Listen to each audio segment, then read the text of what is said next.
olgu meil vaja lahendada logaritmvõrrand, milles esinevad erinevatel alustel logaritmid.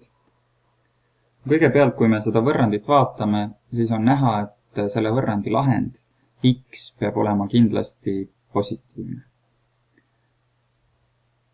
Tundmatu esineb meil antud juhul kõikjal logaritmitavas ja logaritmitav saab omada vaid positiivseid väärtusi. Edasi, kuna selles võrrandis esinevad erinevatel alustel logaritmid, siis me ei saa nendega midagi enne ette võtta, kui alused ei ole teisendatud ühesugusteks. Ja antud juhul võiksime üle minna alusele 3. Esimene liidetav juba on alusel 3, teise ja kolmanda liidetava teisendame siis samuti alusele 3, kasutades meile tuntud ülemineku seost.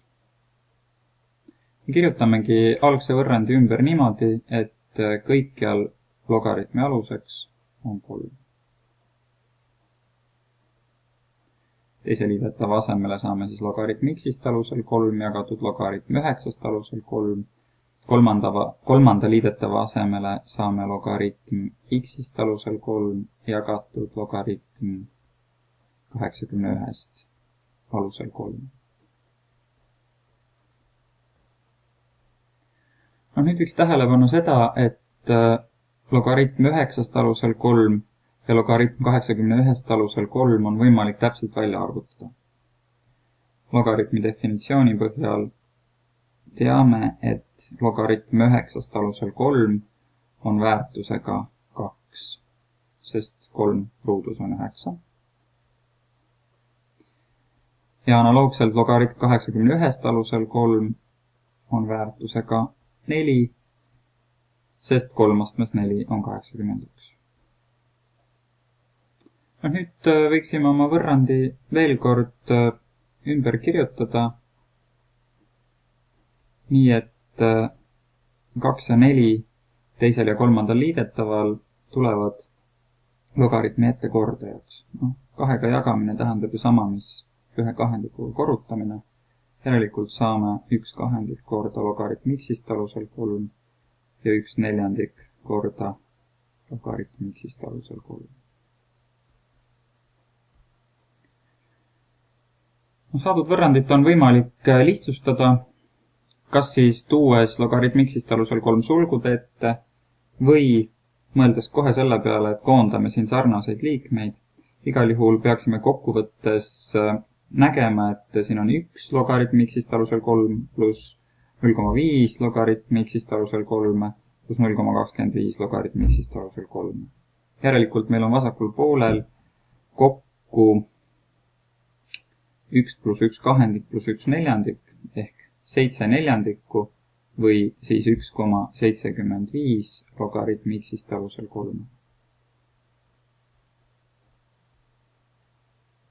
Panen siia taha selle kommentaari juurde, et sisuliselt me koondasime sarnaseid liikmeid.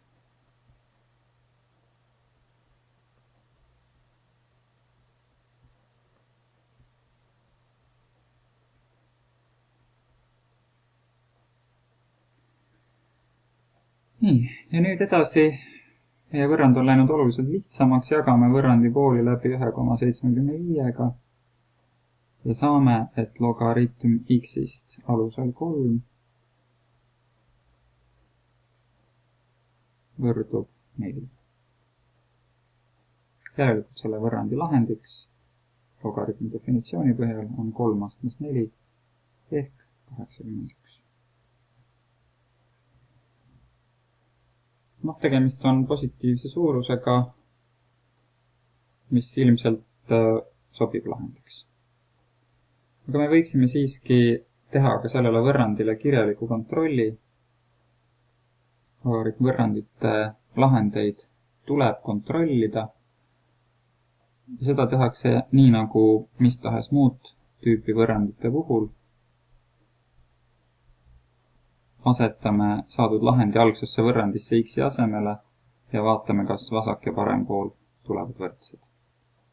Seega me saame antud juhul vasakule poolele logaritm 81 alusel 3 pluss logaritm 81 alusel 9 pluss logaritm 81 alusel 81.